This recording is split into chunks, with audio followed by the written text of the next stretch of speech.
d'être avec nous sur Al24 News au sommaire de l'actualité de ce jeudi 29 août.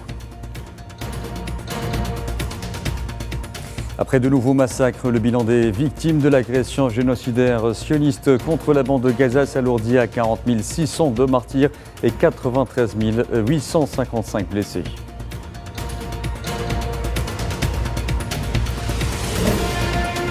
Les forces de l'occupation sioniste poursuivent leur agression au nord de la Cisjordanie occupée, faisant de nombreux martyrs blessés et détruisant des infrastructures de base.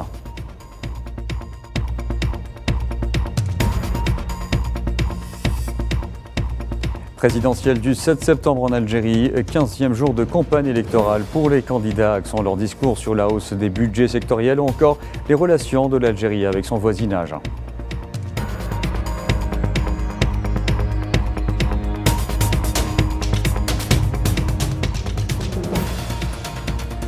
Dans le conflit russo-ukrainien, le recrutement par Kiev d'anciens aviateurs formés au pilotage et à l'entretien de chasseurs américains F-16, l'objet d'un bras de fer entre l'Ukraine et les États-Unis.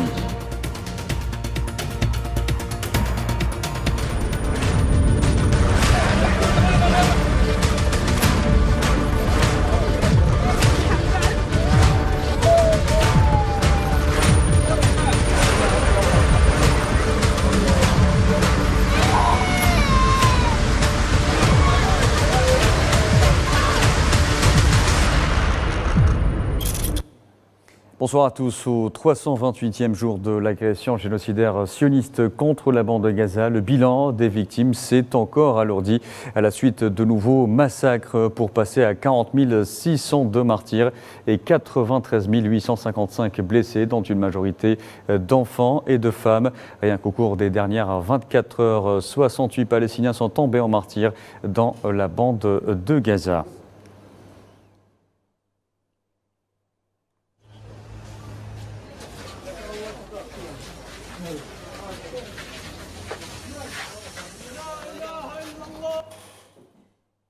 Et au moins une dizaine de Palestiniens sont tombés en martyrs ce jeudi, dont une majorité de femmes et d'enfants. Le programme alimentaire mondial des Nations Unies a par ailleurs temporairement suspendu les déplacements de ses employés à travers la bande de Gaza, affirmant qu'au moins 10 balles avaient touché l'un de ces véhicules, clairement identifié alors qu'il s'approchait d'un poste de contrôle militaire des forces de l'occupation sioniste. Nous continuons à exiger des comptes. Je pense qu'une fois ce conflit terminé, nous espérons qu'il le sera bien plus tôt que prévu. Il faudra que les responsables rendent des comptes. Il y aura des commissions d'enquête afin d'examiner la destruction des biens de l'ONU, la mort du personnel de l'Organisation des Nations Unies, notamment de notre collègue chargé de la sécurité. Nous continuons donc à exiger des comptes. Mais notre préoccupation actuelle est double: fournir autant d'aide humanitaire que possible et assurer la sécurité des travailleurs humanitaires pendant qu'ils font leur travail. Et puis, sans cesse déplacés, les Palestiniens de Deir el-Balah sont retournés chez eux, tentant de récupérer quelques affaires parmi les décombres de leurs maisons détruites après le retrait des forces de l'occupation sioniste de certains secteurs dans la partie est de cette ville, située dans le centre de la bande de Gaza.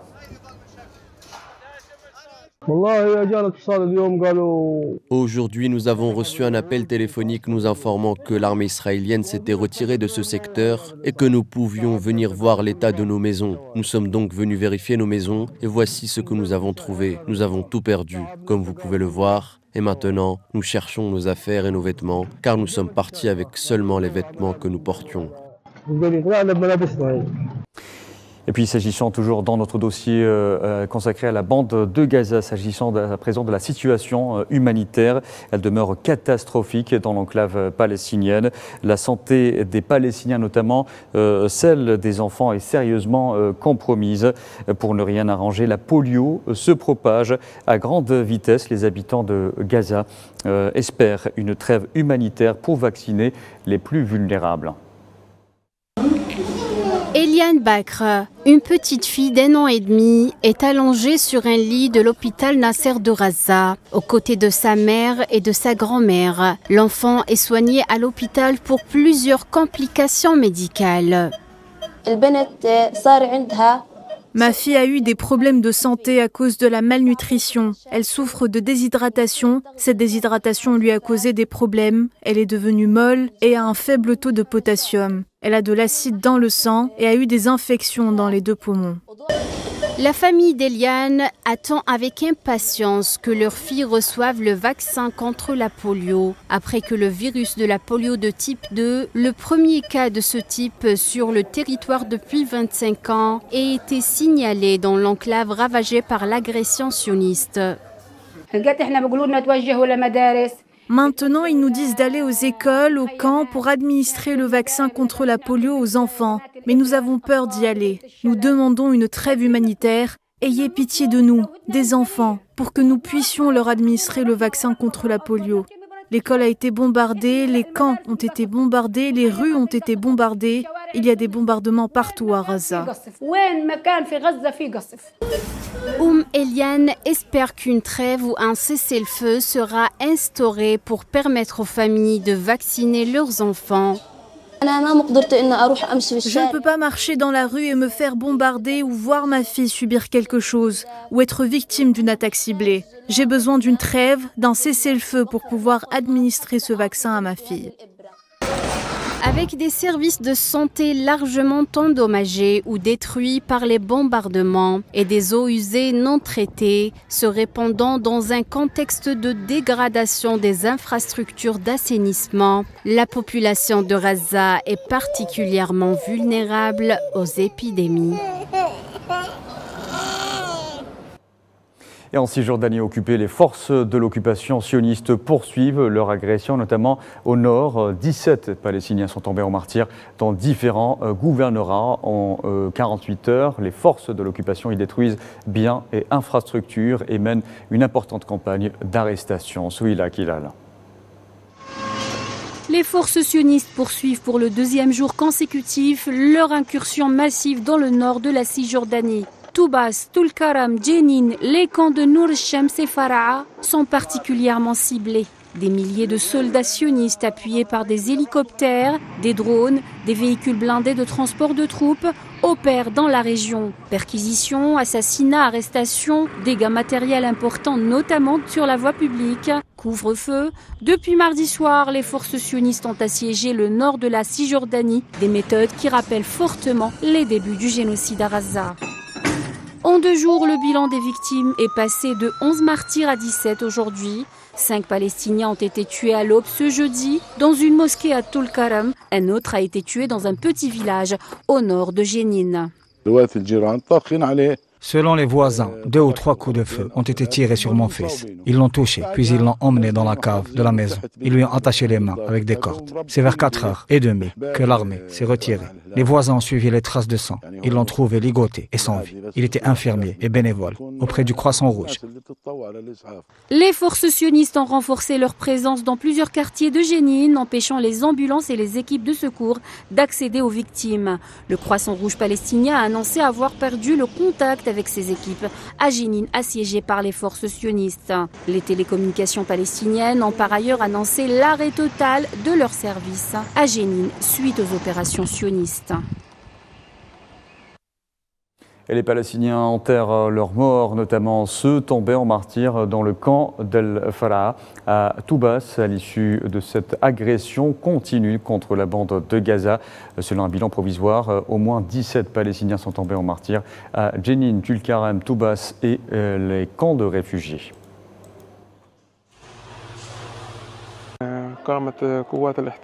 Les forces d'occupation ont détruit les infrastructures et vandalisé les rues, les propriétés et les voitures. Elles ont également démoli et vandalisé la mosquée, ce qui montre que notre guerre contre les Juifs, contre l'ennemi, est une guerre religieuse. Si Dieu le veut, nous continuerons sur la voie des martyrs. Si Dieu le veut, nous resterons sur la voie de Dieu jusqu'à la victoire.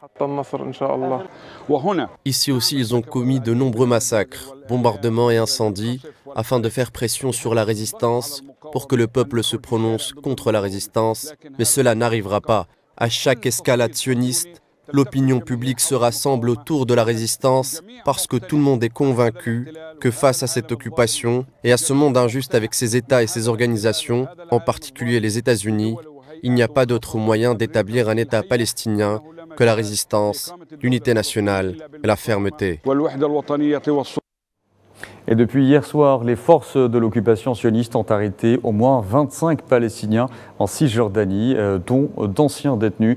Par ailleurs, et depuis le début de cette agression contre les gouvernorats du nord de la Cisjordanie occupée, les forces de l'occupation ont arrêté pas moins de 45 citoyens palestiniens.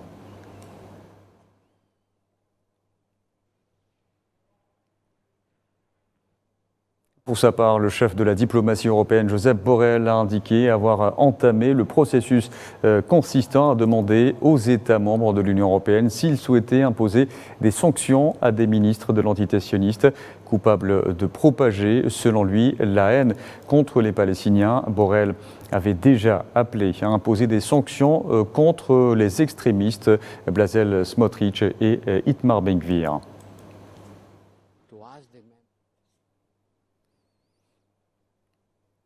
Et la Grande-Bretagne a exprimé sa profonde préoccupation face aux informations faisant état de victimes civiles palestiniennes dues aux attaques à grande échelle lancées par les forces de l'occupation sioniste en Cisjordanie occupée.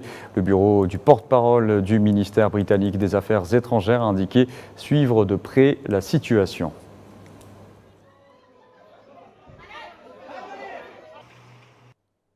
Pendant ce temps, les colons sionistes poursuivent leurs provocations, notamment à Al-Quds occupé ce jeudi. Des dizaines d'entre eux ont une nouvelle fois pris d'assaut la mosquée Al-Aqsa en présence des forces de l'occupation, en menant des marches provocatrices et en effectuant des rituels talmudiques.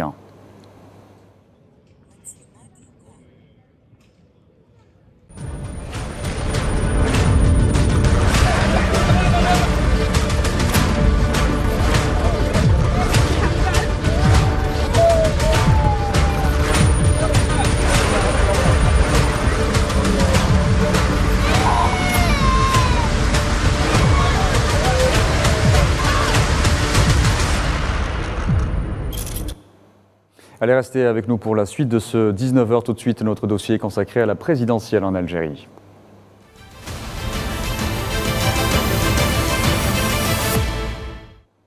En Algérie, la course à la présidentielle anticipée du 7 septembre se poursuit à travers les 58 wilayas du pays. Ce jeudi, le candidat du FFS, Youssef Aouchiche, a choisi Bouagui pour animer son meeting, lors duquel il a promis, une fois élu, de doubler les budgets alloués à plusieurs secteurs en exploitant les revenus des exportations pétrolières.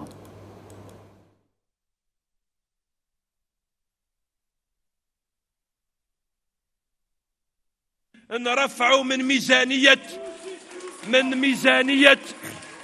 ميزانية ثلاث قطاعات أساسية.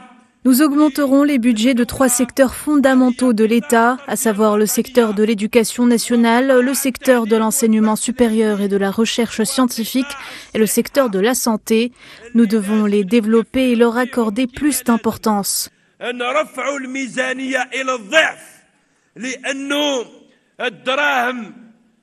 Nous doublerons ces budgets car l'argent des revenus des exportations pétrolières doit servir aux Algériennes et aux Algériens. Il doit servir à construire un système économique efficace, capable de répondre à nos espoirs et nos aspirations sociales afin de vivre dans la dignité et la prospérité.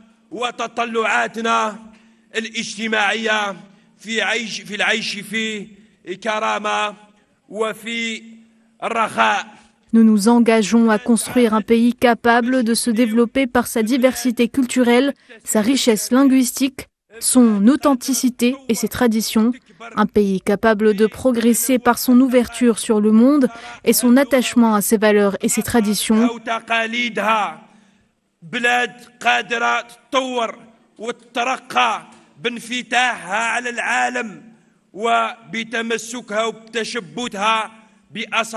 بأصالتها وتقاليدها Nous devons reconstruire le rayonnement culturel et le rayonnement scientifique en Algérie, car les nations se construisent avec la science et nous nous engageons à développer ces domaines qui ont un rapport direct avec l'aspect social.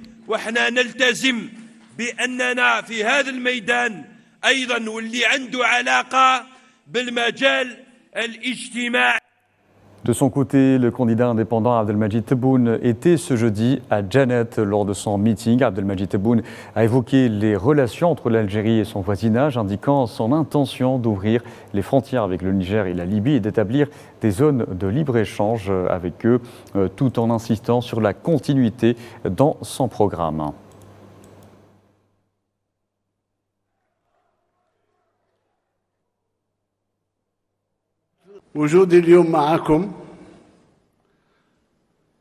Ma présence aujourd'hui parmi vous vient poursuivre ce que nous avons commencé dans d'autres wilayas. Nous nous encourageons les uns les autres pour une présence forte à la date du 7 septembre, pour renouveler la confiance en mon humble personne. La continuité est une nécessité. Et vous savez ce qui s'est passé durant le premier mandat. Ce qui nous est arrivé à l'humanité tout entière et nous l'avons accepté car cela est une volonté divine.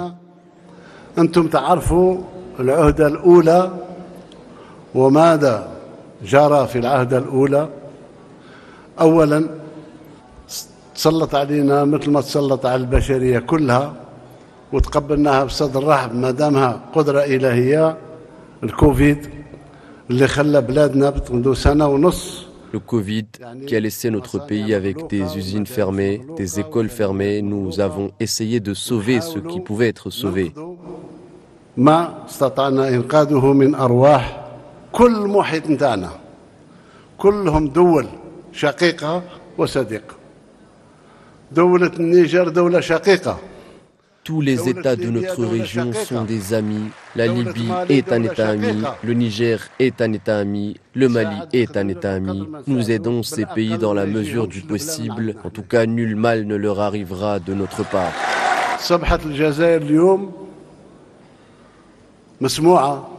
L'Algérie est aujourd'hui entendue et vous avez pu observer la force de sa voix au sein du Conseil de sécurité. L'Algérie défend la Palestine et défend le Sahara occidental.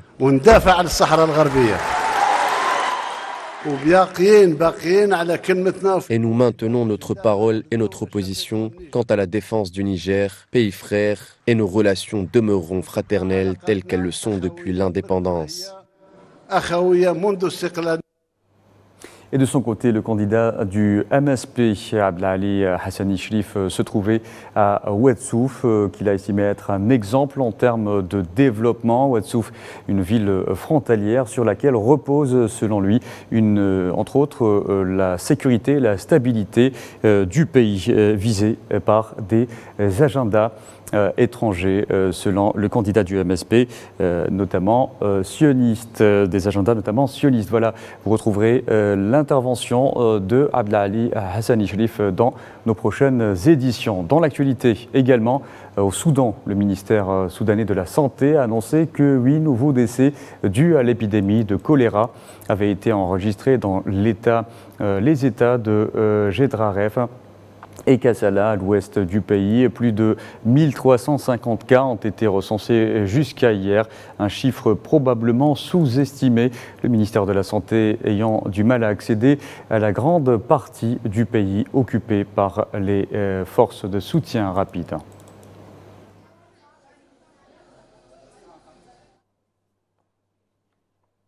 Et toujours au Soudan, la secrétaire générale adjointe des Nations Unies, Amina Mohamed, est arrivée au port Soudan où elle s'est entretenue avec des hauts responsables soudanais dans le cadre des efforts entrepris pour résoudre la crise dans ce pays.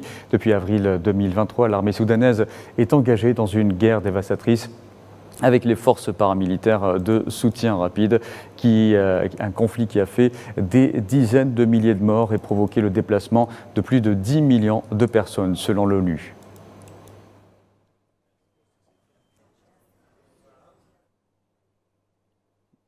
Près d'1 million de doses de vaccins contre le Mpox sont attendues en Afrique, épicentre d'une résurgence de ce virus, selon le directeur du Africa CDC, le Centre africain de contrôle et de prévention des maladies, qui demande un transfert de technologie. Il faut savoir que plusieurs pays, dont l'Espagne, l'Allemagne, ont déjà promis d'envoyer des vaccins pour les pays africains en première ligne de l'épidémie.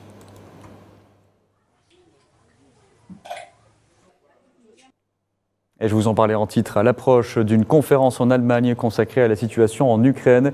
La tension monte entre Kiev et son allié américain. Washington refuse pour l'heure d'acquiescer à la demande du président ukrainien Volodymyr Zelensky de recruter d'anciens aviateurs formés au pilotage et à l'entretien des chasseurs américains F-16. Karim Bouaziz.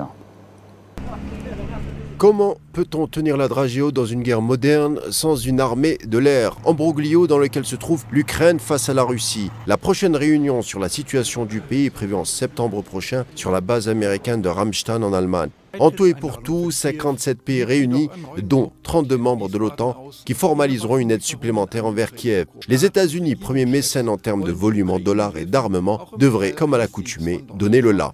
Pourtant, la presse américaine a d'ores et déjà évoqué un ordre du jour ficelé pour la rencontre. L'accent serait mis autour de l'accélération de livraison d'armes supplémentaires. L'ensemble des convives devront également mettre la main à la poche. Mais une autre thématique, justement, devrait être mise à l'index à Ramstein. Cette idée du président ukrainien concernant le recrutement d'aviateurs étrangers venant épauler l'infime nombre de pilotes ukrainiens déjà formés à l'utilisation et à l'entretien des fameux engins F-16. Certains d'ailleurs sont actuellement en stage aux États-Unis et en Europe. L'idée de Zelensky, c'est justement de piocher dans le sérail de pilotes retraités, mais expérimentés sur ce type d'avion américain.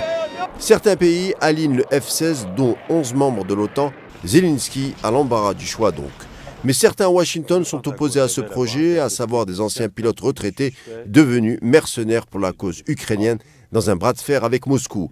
Les Américains sont pour l'heure et veulent demeurer les maîtres du tempo dans cette opération spéciale du côté ukrainien. D'un côté, les émissaires washingtoniens assènent que Poutine ne doit pas l'emporter, mais d'un autre, ils se refusent de donner un blanc-seing à Zelensky dans ses envolées de va-t-en-guerre. Dans l'actualité également, les ministres des Affaires étrangères de l'Union européenne se sont réunis ce jeudi à Bruxelles pour des discussions informelles axées sur le conflit en Ukraine et l'agression en cours à Gaza. Avant la réunion, de nombreux diplomates européens ont exprimé leur inquiétude face à la situation dans la bande de Gaza, appelant notamment à un cessez-le-feu.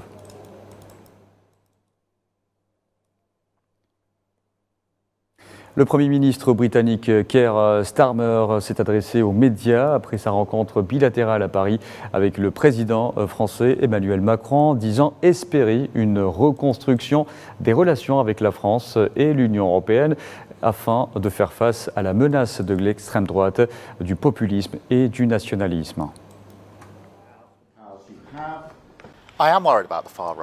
L'extrême droite m'inquiète. Je m'inquiète du populisme, du nationalisme et de la politique de la réponse facile, de l'huile de serpent, si vous voulez. Et je pense qu'il est très important que nous ayons un débat sur la manière d'y faire face. Personnellement, je pense que la voie à suivre consiste à fournir des résultats, à montrer qu'il existe des réponses démocratiques, progressistes, aux nombreux défis auxquels nous sommes confrontés. Mais oui, c'est une discussion que je souhaite vivement avoir, car je pense qu'il s'agit d'une menace très réelle.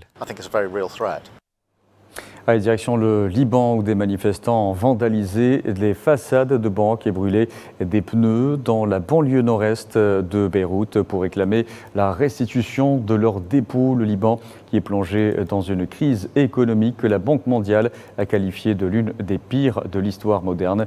Les déposants ayant été privés de leurs économies par des banques à court d'argent pendant près de 5 ans.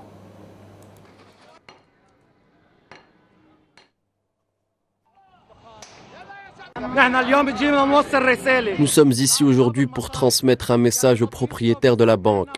Quiconque efface nos comptes verra son âme effacée. Nous nous attendions à ce qu'ils nous rendent notre argent, mais nous n'avons rien reçu, à peine 150 ou 300 $. Il n'y a pas de plan équitable. C'est pourquoi nous avons entamé une escalade et nous la poursuivrons jusqu'à ce qu'ils approuvent un plan clair et transparent pour tous les déposants qui ne suppriment pas les dépôts. Allez, en Syrie à présent, 4 souks de la vieille ville d'Alep endommagés par les combats qui ont ravagé cette ville du nord du pays en rouvert après une longue restauration. Classée en 2018 au patrimoine mondial en péril de l'UNESCO, Alep est l'une des plus vieilles villes du monde. Lorsque j'ai rouvert mon ancienne boutique, après la rénovation du marché, j'ai senti mon esprit revenir avec elle. En entrant, j'ai planté un clou dans le mur pour accrocher un tapis et j'ai posé un tapis sur la table en préparant mon aiguille à tricoter. J'ai été transporté 35 ans en arrière, à l'époque où j'étais jeune et où en entrant dans une boutique, j'avais l'impression de pénétrer dans un lieu où le travail avait vraiment une âme.